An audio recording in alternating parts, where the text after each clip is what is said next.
ನಮಸ್ಕಾರ ಎಲ್ಲರಿಗೂ. ಕನ್ನಡದಿಂದ ಇಂಗ್ಲಿಷ್ ಕಲಿಯಿರಿ ಈ ವಿಡಿಯೋ ಸೀರೀಸ್ನ 77ನೆಯ ಪಾಠಕ್ಕೆ ತಮ್ಮೆಲ್ಲರಿಗೂ ಸ್ವಾಗತ. ಈ ವಿಡಿಯೋದಲ್ಲಿ ನಾವು ಪಾಸ್ಟ್ ಪರ್ಫೆಕ್ಟ್ ಟೆನ್ಸ್ನ ವಾಕ್ಯಗಳನ್ನು ರಚಿಸಲಿಕ್ಕೆ ಬಳಸಲಿಕ್ಕೆ ಕಲಿಯೋಣ. ಸರಿನಾ? ಮೊದಲು ಸ್ಟ್ರಕ್ಚರ್ಗಳು. ಪಾಸಿಟಿವ್ ವಾಕ್ಯಗಳ ಸ್ಟ್ರಕ್ಚರ್ ಇದು. ಮೊದಲು ಸಬ್ಜೆಕ್ಟ್ ಬರಬೇಕು, ಆಮೇಲೆ ಹ್ಯಾಡ್ ಬರಬೇಕು, ಆಮೇಲೆ ವರ್ಬಿನ ಮೂರನೆಯ ರೂಪ ಬರಬೇಕು. ಆಯಿತಾ? ಹ್ಯಾಡ್ ಅನ್ನುವಂಥದ್ದು ಎಲ್ಲ ಸಬ್ಜೆಕ್ಟ್ಗಳ ಜೊತೆ ಬರ್ತದೆ ಅನ್ನೋದು ನಿಮಗೆ ಗೊತ್ತಿದೆ, ಸರಿ ಅಲ್ವಾ? ಹಾಗಾಗಿ ಎಲ್ಲ ಕಡೆ ಹ್ಯಾಡ್ ಬಂದಿದೆ. ಹೀಗೆ ಬಂದಾಗ ಯಾವುದೋ ಒಂದು ಕೆಲಸವನ್ನು ಮಾಡಿ ಇದ್ದೆನು, ಮಾಡಿ ಇದ್ದಿ, ಮಾಡಿ ಇದ್ದೆವು, ಮಾಡಿ ಇದ್ದರು, ಮಾಡಿ ಇದ್ದನು, ಮಾಡಿ ಇದ್ದಳು, ಮಾಡಿ ಇತ್ತು ಅನ್ನುವ ಅರ್ಥ ಸಿಗ್ತದೆ. ಆಯಿತಾ? ಇನ್ನು ನಕಾರಾತ್ಮಕ ವಾಕ್ಯಗಳ ಸ್ಟ್ರಕ್ಚರ್ ಇದು. ವಿಡಿಯೋವನ್ನು ಪಾಸ್ ಮಾಡಿ ನೋಡಿ. ಆಯಿತಾ? ಪ್ರಶ್ನೆಗಳ ಸ್ಟ್ರಕ್ಚರ್ ಇದು ಹಾಗೂ ನಕಾರಾತ್ಮಕ ಪ್ರಶ್ನೆಗಳ ಸ್ಟ್ರಕ್ಚರ್ ಇದು. ಸರಿನಾ? ಈಗ ಯಾವಾಗ ನಾವು ಪಾಸ್ಟ್ ಪರ್ಫೆಕ್ಟ್ ಟೆನ್ಸನ್ನು ಬಳಸ್ತೇವೆ ಅದನ್ನು ನೋಡೋಣ. ಇಲ್ಲಿ ಒಂದು ಟೈಮ್ ಲೈನ್ ಉಂಟು. ಆಯಿತಾ? ಸಮಯದ ರೇಖೆ ಉಂಟು. ಇದು ಪ್ರೆಸೆಂಟ್ ಅಂದರೆ ವರ್ತಮಾನ ಕಾಲ. ಇದರ ಬಲಕ್ಕೆ ಇರುವಂಥದ್ದು ಭವಿಷ್ಯತ್ ಕಾಲ, ಇದರ ಎಡಕ್ಕೆ ಇರುವಂಥದ್ದು ಭೂತಕಾಲ. ಸರಿನಾ? ಇದು ವರ್ತಮಾನ ಕಾಲ. ಈಗ ಮಧ್ಯಾಹ್ನ 1 ಗಂಟೆ ಅಂತ ತಿಳ್ಕೊಳ್ಳಿ. ಈಗ ಮಧ್ಯಾಹ್ನ 1 ಗಂಟೆ ವರ್ತಮಾನ ಕಾಲ. ಆಯ್ತಾ? ಬೆಳಿಗ್ಗೆ 9 ಗಂಟೆ, ಇವತ್ತು ಬೆಳಿಗ್ಗೆ 9 ಗಂಟೆಗೆ, ಇವತ್ತು ಬೆಳಗ್ಗೆ 9 ಗಂಟೆಗೆ ನಾನು ತಿಂಡಿ ತಿಂದೆ. ಇವತ್ತು ಬೆಳಗ್ಗೆ 9 ಗಂಟೆಗೆ ನಾನು ತಿಂಡಿ ತಿಂದೆ. ಈಗ 1 ಗಂಟೆ, 9 ಗಂಟೆ ಬೆಳಗ್ಗೆ ಅನ್ನುವಂಥದ್ದು ಭೂತಕಾಲ ಆಯಿತು ಅಲ್ವಾ? ನೆಕ್ಸ್ಟ್ 10 ಗಂಟೆಗೆ ನನ್ನ ತಂದೆ ಮನೆಗೆ ಬಂದರು. 10 ಗಂಟೆಗೆ ನನ್ನ ತಂದೆ ಮನೆಗೆ ಬಂದರು. ಇದು ಕೂಡ ಭೂತಕಾಲದಲ್ಲಿ ನಡೆದದ್ದು. ಯಾಕಂದರೆ ಈಗ ಮಧ್ಯಾಹ್ನ 1 ಗಂಟೆ, ಸರಿ ಅಲ್ವಾ? 9 ಗಂಟೆಗೆ ನಾನು ತಿಂಡಿ ತಿಂದೆ, 10 ಗಂಟೆಗೆ ನನ್ನ ತಂದೆ ಮನೆಗೆ ಬಂದರು, ಸರಿ ಅಲ್ವಾ? ಇದನ್ನು ನಾನು ಈ ರೀತಿ ಹೇಳ್ತೇನೆ: I had eaten breakfast before my father came home ಅಂತ. ನನ್ನ ತಂದೆ ಮನೆಗೆ ಬರುವ ಮೊದಲೇ ನಾನು ತಿಂಡಿ ತಿಂದಿದ್ದೆ ಅಂತ. ಆಯ್ತಾ? ಐ ಹ್ಯಾಡ್ ಈಟನ್ ಬ್ರೇಕ್ಫಾಸ್ಟ್ ಅಂದರೆ ನಾನು ತಿಂಡಿ ತಿಂದಿದ್ದೆ, ತಿಂದು ಇದ್ದೆ ಅಂತ. ಇದು ಪಾಸ್ಟ್ ಪರ್ಫೆಕ್ಟ್ ಟೆನ್ಸ್. ಕೆಂಪು ಬಣ್ಣದಲ್ಲಿ ಏನು ಕಾಣ್ತಾ ಇದೆ ಇದು ಪಾಸ್ಟ್ ಪರ್ಫೆಕ್ಟ್ ಟೆನ್ಸ್. ಆಯಿತಾ? Before my father came home ಅಂದರೆ ನನ್ನ ತಂದೆ ಮನೆಗೆ ಬರುವ ಮೊದಲು ಅಂತ. ಸರಿನಾ? ಬಿಫೋರ್ ಅಂದರೆ ಮೊದಲು, ಮೈ ಫಾದರ್ ಕೇಮ್ ಹೋಮ್ ಅಂದರೆ ನನ್ನ ತಂದೆ ಮನೆಗೆ ಬಂದರು ಅಂತ. Before my father came home ಅಂದರೆ ನನ್ನ ತಂದೆ ಮನೆಗೆ ಬರುವ ಮೊದಲು ಅಂತ. ಸರಿನಾ? ಈಗ ಯಾವಾಗ ನಾವು ಪಾಸ್ಟ್ ಪರ್ಫೆಕ್ಟ್ ಟೆನ್ಸ್ನ ವಾಕ್ಯಗಳನ್ನು ಬಳಸ್ತೇವೆ? ಯಾವಾಗ ಬಳಸ್ತೇವೆ ಅಂದರೆ 2 ಭೂತಕಾಲದಲ್ಲಿ ನಡೆದಂತಹ ಕ್ರಿಯೆಗಳನ್ನು ಹೇಳುವಾಗ ಬಳಸುತ್ತೇವೆ. ಈಗ ಮಧ್ಯಾಹ್ನ 1 ಗಂಟೆ, ಈಗ ನಾನು ಈ ವಾಕ್ಯವನ್ನು ಹೇಳ್ತಾ ಇರುವಂಥದ್ದು. ಆಯಿತಾ? 2 ಕ್ರಿಯೆಗಳು ಭೂತಕಾಲದಲ್ಲಿ ನಡೆದಾಗಿವೆ, ಒಂದಾದ್ಮೇಲೆ ಒಂದು ನಡೆದಿದೆ ಅಲ್ವಾ?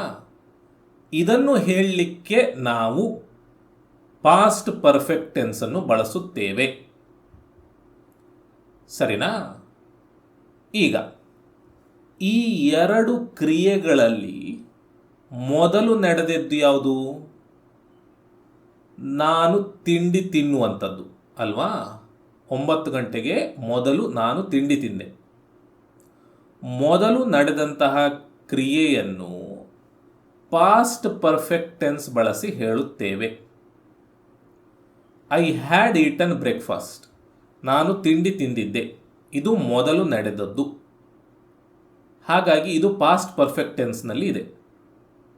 ನಂತರ ನಡೆದಂತಹ ಕ್ರಿಯೆ ಯಾವುದು? 10 ಗಂಟೆಗೆ ನನ್ನ ತಂದೆ ಮನೆಗೆ ಬರುವಂಥದ್ದು. ಇದು ಸಿಂಪಲ್ ಪಾಸ್ಟ್ ಟೆನ್ಸ್ನಲ್ಲಿ ಇದೆ. ಆಯಿತಾ? ಸಾಮಾನ್ಯವಾಗಿ ಸಿಂಪಲ್ ಪಾಸ್ಟ್ ಟೆನ್ಸ್ನಲ್ಲಿ ಇರ್ತದೆ, ಕೆಲವೊಮ್ಮೆ ಬೇರೆ ಟೆನ್ಸ್ಗಳು ಬರಬಹುದು. ಆಯಿತಾ? ಐ ಹ್ಯಾಡ್ ಈಟನ್ ಬ್ರೇಕ್ಫಾಸ್ಟ್, ಮೊದಲು ಇದು ನಡೀತು. Before my father came home, ನಂತರ ಇದು ನಡೀತು. ಸರಿನಾ? ಸೊ ಈ ರೀತಿಯ ವಾಕ್ಯಗಳಲ್ಲಿ ನಾವು ಪಾಸ್ಟ್ ಪರ್ಫೆಕ್ಟ್ ಟೆನ್ಸನ್ನು ಬಳಸುತ್ತೇವೆ. ಆಯಿತಾ? ಎರಡು ಭೂತಕಾಲದಲ್ಲಿ ನಡೆದಂತಹ ಕ್ರಿಯೆಗಳನ್ನು ಹೇಳಲಿಕ್ಕೆ. ಬನ್ನಿ ಇನ್ನಷ್ಟು ಉದಾಹರಣೆಗಳನ್ನು ನೋಡೋಣ. ಟ್ಯಾಕ್ಸಿ ಬರುವ ಮೊದಲೇ ಅವಳು ತನ್ನ ಚೀಲಗಳನ್ನು ಪ್ಯಾಕ್ ಮಾಡಿದ್ದಳು. She had packed her bags before the taxi arrived. ಇಲ್ಲಿ ಎರಡು ಕ್ರಿಯೆಗಳು ಇದ್ದಾವೆ. ಒಂದು ಚೀಲವನ್ನು ಪ್ಯಾಕ್ ಮಾಡುವಂಥದ್ದು, ಮತ್ತೊಂದು ಟ್ಯಾಕ್ಸಿ ಬರುವಂಥದ್ದು. ಸರಿ ಅಲ್ವಾ? ಮೊದಲು ನಡೆದಂತಹ ಕ್ರಿಯೆ ಯಾವುದು? ಅವಳು ಪ್ಯಾಕ್ ಮಾಡುವಂಥದ್ದು. ಅವಳು ಪ್ಯಾಕ್ ಮಾಡಿದ ನಂತರ ಟ್ಯಾಕ್ಸಿ ಬಂತು ಅಲ್ವಾ? ಹಾಗಾಗಿ ಅವಳು ಪ್ಯಾಕ್ ಮಾಡಿರುವಂಥದ್ದನ್ನು ನಾವು ಪಾಸ್ಟ್ ಪರ್ಫೆಕ್ಟ್ ಟೆನ್ಸ್ನ ಬಳಸಿ ಹೇಳ್ತೇವೆ. ಆಮೇಲೆ ಟ್ಯಾಕ್ಸಿ ಬರುವಂಥದ್ದನ್ನು ಸಿಂಪಲ್ ಪಾಸ್ಟ್ ಟೆನ್ಸ್ ಬಳಸಿ ಹೇಳ್ತೇವೆ. ಯಾವ ರೀತಿ? ಈ ರೀತಿ. She had packed her bags ಅಂದರೆ ಅವಳು ತನ್ನ ಚೀಲವನ್ನು ಪ್ಯಾಕ್ ಮಾಡಿ ಇದ್ದಳು. ಬಿಫೋರ್ ದ ಟ್ಯಾಕ್ಸಿ ಅರೈವ್ಡ್ ಅಂದರೆ ಟ್ಯಾಕ್ಸಿ ಬರುವ ಮೊದಲೇ ಅಂತ. ಸರಿನಾ? ಇದು ಪಾಸ್ಟ್ ಪರ್ಫೆಕ್ಟ್ ಟೆನ್ಸ್, ಇದು ಸಿಂಪಲ್ ಪಾಸ್ಟ್ ಟೆನ್ಸ್. ಆಯಿತಾ? ಬೆಲೆಗಳು ಹೆಚ್ಚಾಗುವ ಮೊದಲೇ ನಾವು ಟಿಕೆಟ್ ಬುಕ್ ಮಾಡಿದ್ದೆವು. We had booked the tickets before the prices increased. ಮೊದಲು ನಡೆದಂತಹ ಕ್ರಿಯೆ ಯಾವುದು? ನಾವು ಬುಕ್ ಮಾಡುವಂಥದ್ದು ಅಲ್ವಾ? ನಂತರ ಏನಾಯಿತು? ಬುಕ್ ಮಾಡಿದಂತಹ ಟಿಕೆಟ್ನ ದರ ಹೆಚ್ಚಾಯಿತು. ಸರಿ ಅಲ್ವಾ?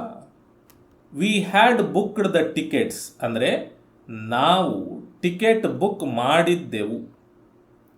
ಬಿಫೋರ್ ದಿ ಪ್ರೈಸಸ್ ಇನ್ಕ್ರೀಸ್ಡ್ ಅಂದರೆ ಬೆಲೆಗಳು ಹೆಚ್ಚಾಗುವ ಮೊದಲು. ಸರಿನಾ? ಇದು ಪಾಸ್ಟ್ ಪರ್ಫೆಕ್ಟ್ ಟೆನ್ಸ್, ಇದು ಸಿಂಪಲ್ ಪಾಸ್ಟ್ ಟೆನ್ಸ್. ನೆಕ್ಸ್ಟ್, ಅತಿಥಿಗಳು ಬರುವ ಮೊದಲೇ ನನ್ನ ಹೆಂಡತಿ ಅಡುಗೆ ಮಾಡಿದ್ದಳು. My wife had cooked dinner before the guests came. ಮೊದಲು ಯಾವುದಾಯಿತು? ನನ್ನ ಹೆಂಡತಿ ಅಡುಗೆ ಮಾಡುವಂಥದ್ದು. ನಂತರ ಏನಾಯಿತು? ನಂತರ ಅತಿಥಿಗಳು ಬಂದರು ಅಲ್ವಾ? ಮೈ ವೈಫ್ ಹ್ಯಾಡ್ ಕುಕ್ಡ್ ಡಿನ್ನರ್ ಅಂದರೆ ನನ್ನ ಹೆಂಡತಿ ಅಡುಗೆ ಮಾಡಿದ್ದಳು ಅಂತ. ಇಲ್ಲಿ ಡಿನ್ನರ್ ಅಂದರೆ ರಾತ್ರಿಯ ಊಟ ಅಂತ ಬರ್ತದೆ, ಆದರೆ ಇಲ್ಲಿ ಬರೀ ಅಡುಗೆ ಅಂತ ಹಾಕಿದ್ದೇನೆ. ಆಯಿತಾ? My wife had cooked dinner ಅಂದರೆ ನನ್ನ ಹೆಂಡತಿ ಅಡುಗೆ ಮಾಡಿದ್ದಳು. ಬಿಫೋರ್ ದ ಗೆಸ್ಟ್ಸ್ ಕೇಮ್ ಅತಿಥಿಗಳು ಬರುವ ಮೊದಲೇ. ಆಯಿತಾ? ನೆಕ್ಸ್ಟ್, ಪ್ಯಾರಿಸ್ಗೆ ತೆರಳುವ ಮೊದಲು ಅವರು ಫ್ರೆಂಚ್ ಕಲಿತಿದ್ದರು. He had learned French before moving to Paris. ಮೊದಲು ಯಾವುದು ನಡೆದದ್ದು? ಅವರು ಫ್ರೆಂಚ್ ಕಲಿಯುವಂಥದ್ದು. ನಂತರ ಯಾವುದು ನಡೆಯಿತು? ಅವರು ಪ್ಯಾರಿಸ್ಗೆ ಹೋಗುವಂಥದ್ದು ಅಲ್ವಾ. ಅದಕ್ಕೆ ಹಿ ಹ್ಯಾಡ್ ಲರ್ನ್ಡ್ ಫ್ರೆಂಚ್, ಅವರು ಫ್ರೆಂಚ್ ಕಲಿತಿದ್ದರು. ಬಿಫೋರ್ ಮೂವಿಂಗ್ ಟು ಪ್ಯಾರಿಸ್, ಪ್ಯಾರಿಸ್ಗೆ ತೆರಳುವ ಮೊದಲು. ಇದು ಪಾಸ್ಟ್ ಪರ್ಫೆಕ್ಟ್ ಟೆನ್ಸ್. ಇದು ಸಿಂಪಲ್ ಪಾಸ್ಟ್ ಟೆನ್ಸ್ ಅಲ್ಲ. ಇಲ್ಲಿ ಬಿಫೋರ್ ಮೂವಿಂಗ್ ಅಂದರೆ ತೆರಳುವ ಮೊದಲು, ಟು ಪ್ಯಾರಿಸ್, ಪ್ಯಾರಿಸ್ಗೆ ಅಂತ. ಸರಿನಾ. ನೆಕ್ಸ್ಟ್, ನನಗೆ ಹಸಿವಾಗಿರಲಿಲ್ಲ, ಆಗಷ್ಟೇ ತಿಂದಿದ್ದೆ. I wasn't hungry, I had just eaten. ನಾವು ಕಾರಣ ಮತ್ತು ಪರಿಣಾಮವನ್ನು ಹೇಳಲಿಕ್ಕೆ ಪಾಸ್ಟ್ ಪರ್ಫೆಕ್ಟ್ ಟೆನ್ಸನ್ನು ಬಳಸುತ್ತೇವೆ. ನನಗೆ ಹಸಿವಾಗಿರಲಿಲ್ಲ, ಐ ವಾಸ್ ನಾಟ್ ಹಂಗ್ರಿ. ಯಾಕೆ? ಆಗಷ್ಟೇ ತಿಂದಿದ್ದೆ. I had just eaten. ಆಯಿತಾ.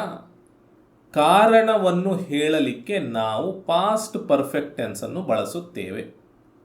ನಾನು ಆಗಷ್ಟೇ ತಿಂದಿದ್ದೆ, ಹಾಗಾಗಿ ನನಗೆ ಹಸಿವಾಗಿರಲಿಲ್ಲ. ಸರಿನಾ. ನೆಕ್ಸ್ಟ್, ಅವನು ಯಾರೆಂದು ನನಗೆ ತಿಳಿದಿರಲಿಲ್ಲ, ನಾನು ಅವನನ್ನು ಹಿಂದೆಂದೂ ನೋಡಿರಲಿಲ್ಲ. I didn't no who he was, I had never seen him before. ನನಗೆ ಅವನು ಯಾರಂತ ಗೊತ್ತಿರಲಿಲ್ಲ. ಯಾಕೆ? ಯಾಕಂದರೆ ನಾನು ಅವನನ್ನು ಹಿಂದೆಂದೂ ನೋಡಿರಲಿಲ್ಲ. I did not no who he was, ಅವನು ಯಾರೆಂದು ನನಗೆ ಗೊತ್ತಿರಲಿಲ್ಲ. I had never seen him before, ನಾನು ಅವನನ್ನು ಹಿಂದೆಂದೂ ನೋಡಿರಲಿಲ್ಲ. ಆಯಿತಾ. ನಾನು ಬಂದಾಗ ಮೇರಿ ಮನೆಯಲ್ಲಿ ಇರಲಿಲ್ಲ. ಅವಳು ಎಲ್ಲಿಗೆ ಹೋಗಿದ್ದಳು? Mary wasn't at home when I arrived. Where had she gone? Mary wasn't at home, Mary ಮನೆಯಲ್ಲಿ ಇರಲಿಲ್ಲ. ವೆನ್ ಐ ಅರೈವ್ಡ್, ನಾನು ಬಂದಾಗ. ಅವಳು ಎಲ್ಲಿಗೆ ಹೋಗಿದ್ದಳು? ವೇರ್ ಹ್ಯಾಡ್ ಶಿ ಗಾನ್? ಈ ರೀತಿ. ಆಯಿತಾ. ರೈಲು ಹೋಯಿತು ಎಂದು ನಮಗೆ ತಿಳಿಸಿದರು. He told us that the train had left. He told us ಅಂದರೆ ಅವರು ನಮಗೆ ತಿಳಿಸಿದರು. That the train had left, ರೈಲು ಹೋಯಿತು ಎಂದು. ಆಯಿತಾ. ನೆಕ್ಸ್ಟ್, ಕಾಂಟ್ರಾಕ್ಷನ್ಗಳು.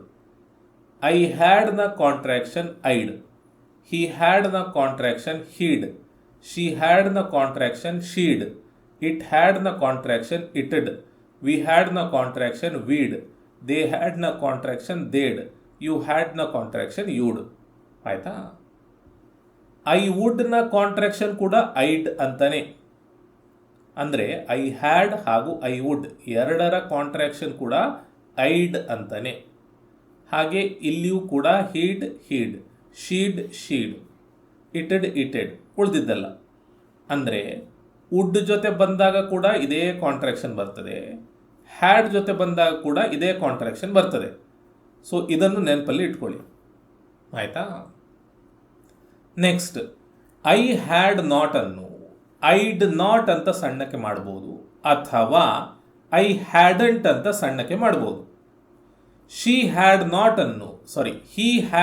ಅನ್ನು ಹೀಡ್ ನಾಟ್ ಅಂತ ಮಾಡ್ಬೋದು, ಅಥವಾ ಹಿ ಹ್ಯಾಡಂಟ್ ಅಂತ ಮಾಡ್ಬೋದು. ಶಿ ಹ್ಯಾಡ್ ನಾಟ್ ಅನ್ನು ಶೀಡ್ ನಾಟ್ ಅಂತ ಮಾಡ್ಬೋದು, ಶಿ ಹ್ಯಾಡಂಟ್ ಅಂತ ಮಾಡಬಹುದು. ಹಾಗೆ ಉಳಿದದ್ದೆಲ್ಲ. ಆಯಿತಾ. ನಾವು ಸಾಮಾನ್ಯವಾಗಿ ಈ ರೀತಿ ಮಾಡ್ತೇವೆ, ಈ ರೀತಿ ಅಲ್ಲ. ಸರಿನಾ. ನೆಕ್ಸ್ಟ್, ನಾನು ರಾತ್ರಿಯ ಊಟವನ್ನು ತಿಂದಿರಲಿಲ್ಲ, ಆದ್ದರಿಂದ ನನಗೆ ಹಸಿವಾಗಿತ್ತು. I'd not eaten dinner, so I was hungry. ನಾನು ರಾತ್ರಿಯ ಊಟವನ್ನು ತಿಂದಿರಲಿಲ್ಲ. I had not eaten dinner, ಇದು ಕಾರಣ. ಸೊ ಐ ವಾಸ್ ಹಂಗ್ರಿ, ಆದ್ದರಿಂದ ನನಗೆ ಹಸಿವಾಗಿತ್ತು. ಇದು ಪರಿಣಾಮ. ಆಯಿತಾ. ಕಂಪ್ಯೂಟರ್ ಕ್ರ್ಯಾಶ್ ಆಗುವ ಮೊದಲು ನಿಮ್ಮ ಡಾಕ್ಯುಮೆಂಟನ್ನು ನೀವು ಸೇವ್ ಮಾಡಿರಲಿಲ್ವೇ? Had you not saved your document before the computer crashed? ಮೊದಲು ಯಾವ್ದು ನಡಿಬೇಕಿತ್ತು? ನೀವು ಸೇವ್ ಮಾಡಬೇಕಿತ್ತು. ಆಮೇಲೆ ಯಾವುದಾಗಬೇಕಿತ್ತು? ಕಂಪ್ಯೂಟರ್ ಕ್ರ್ಯಾಶ್ ಆಗಬೇಕಿತ್ತು. ಹಾಗಾಯ್ತಾ ಅಂತ ಕೇಳ್ತಾ ಇದ್ದೇವೆ. Had you not saved your document, ನೀವು ನಿಮ್ಮ ಡಾಕ್ಯುಮೆಂಟನ್ನು ಸೇವ್ ಮಾಡಿರಲಿಲ್ವಾ? Before the computer crashed, computer crash ಆಗುವ ಮೊದಲು. ನೀವು ತರಗತಿಗೆ ಹೋಗುವ ಮೊದಲು ಇದನ್ನು ಓದಿರಲಿಲ್ವೇ? Had you not read this before you went to the class? 2006 ಮೊದಲು ನೀವು ಎಂದಾದರೂ ಅಮೆರಿಕಕ್ಕೆ ಭೇಟಿ ನೀಡಿದ್ದೀರಾ? Had you ever visited America before 2006? ನೋಡಿ, ಭೂತಕಾಲದಲ್ಲಿ ಒಂದು ಸಮಯದ ಮೊದಲು ಯಾವುದೋ ಒಂದು ಕೆಲಸವನ್ನು ಮಾಡಿದ್ರಾ ಅಂತ ಕೇಳಲಿಕ್ಕೆ ಪಾಸ್ಟ್ ಪರ್ಫೆಕ್ಟ್ ಟೆನ್ಸನ್ನು ಬಳಸ್ತೇವೆ. ಆಯಿತಾ? ಇಲ್ಲಿ ಏನು ಹೇಳ್ತಾ ಇದ್ದೇವೆ? 2006 ಮೊದಲು, ಈ ಸಮಯದ ಮೊದಲು ಅಮೆರಿಕಕ್ಕೆ ಹೋಗಿದ್ರಾ ಅಂತ ಕೇಳ್ತಾ ಇದ್ದೇವೆ.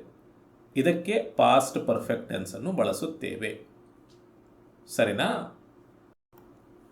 ನಾನು ಅವರ ಕಚೇರಿಗೆ ಕರೆ ಮಾಡಿದೆ, ಆದರೆ ಅವರು ಆಗಲೇ ಹೊರಟು ಹೋಗಿದ್ದರು. I called his office but he'd already left. He had already left. ಮೊದಲು ನಡೆದಂತಹ ಕ್ರಿಯೆ ಯಾವುದು? ಅವರು ಹೋಗುವಂಥದ್ದು. ನಂತರ ಏನು ಮಾಡಿದ್ದು? ನಾನು ಅವರ ಕಚೇರಿಗೆ ಕರೆ ಮಾಡಿದ್ದು. ಸರಿ ಅಲ್ವಾ? ಐ ಕಾಲ್ಡ್ ಹಿಸ್ ಆಫೀಸ್, ನಾನು ಅವರ ಕಚೇರಿಗೆ ಕರೆ ಮಾಡಿದೆ. ಬಟ್, ಆದರೆ, ಹಿ ಹ್ಯಾಡ್ ಆಲ್ರೆಡಿ ಲೆಫ್ಟ್, ಅವರು ಆಗಲೇ ಹೊರಟು ಹೋಗಿದ್ದರು. ಆಲ್ರೆಡಿ ಅಂದರೆ ಆಗಲೇ. ಆಯಿತಾ? ಮೇ ತಿಂಗಳ ಆರಂಭದಲ್ಲಿ ಇನ್ನೂ ಮಳೆಯಾಗಿರಲಿಲ್ಲ. It still hadn't rained at the beginning of May. ಈಗಷ್ಟೇ ಹೇಳಿದ್ನಲ್ಲ, 2006 ಮೊದಲು ಅಮೇರಿಕಕ್ಕೆ ಭೇಟಿ ನೀಡಿದ್ರಾ ಅಂತ ಕೇಳ್ತೇವೆ ಅಂತ ಹೇಳಿ. ಹಾಗೆ ಮೇ ತಿಂಗಳ ಶುರುವಿನಲ್ಲಿ ಇನ್ನೂ ಮಳೆಯಾಗಿರಲಿಲ್ಲ ಅಂದರೆ ಭೂತಕಾಲದ ಒಂದು ಸಮಯದ ಹಿಂದೆ ಏನೋ ಒಂದು ಆಗಿತ್ತು, ಆಗಿರಲಿಲ್ಲ, ಆಗಿದೆಯಾ, ಆಗಿರಲಿಲ್ವೇ ಅಂತ ಕೇಳಲಿಕ್ಕೆ ಪಾಸ್ಟ್ ಪರ್ಫೆಕ್ಟ್ ಟೆನ್ಸನ್ನು ಬಳಸುತ್ತೇವೆ. ಆಯಿತಾ? ಇಲ್ಲಿ ಮೇ ತಿಂಗಳ ಆರಂಭದಲ್ಲಿ ಇನ್ನೂ ಮಳೆಯಾಗಿರಲಿಲ್ಲ ಅಂತ ಹೇಳ್ತಾ ಇದ್ದೇವೆ. ಮೇ ತಿಂಗಳ ಆರಂಭದಲ್ಲಿ, at the beginning of May, ಇನ್ನೂ ಮಳೆಯಾಗಿರಲಿಲ್ಲ.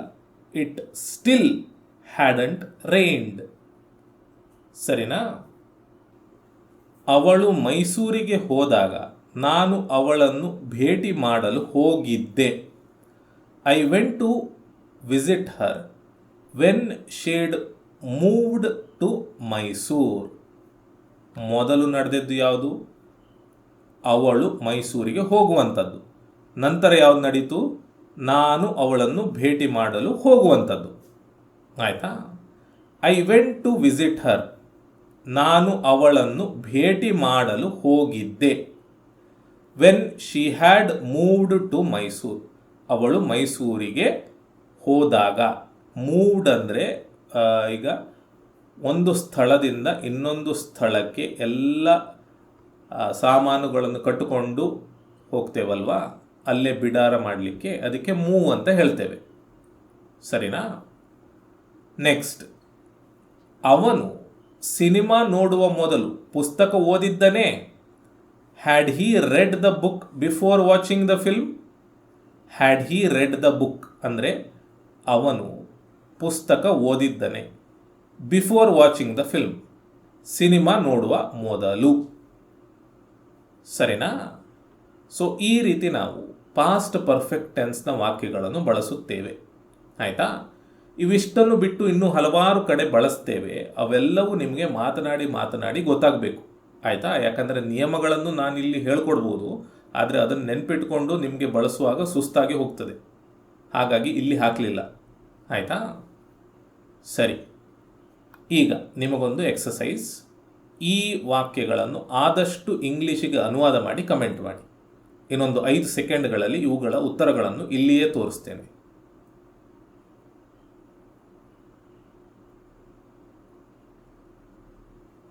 ಸರಿ, ಇವು ಉತ್ತರಗಳು. ಆಯಿತಾ? ಇಲ್ಲಿಗೆ ಈ ವಿಡಿಯೋ ಮುಕ್ತಾಯ ಆಯಿತು. ನಾನು ನಿಮಗೆ ಮುಂದಿನ ವಿಡಿಯೋದಲ್ಲಿ ಸಿಗ್ತೇನೆ. ಧನ್ಯವಾದಗಳು.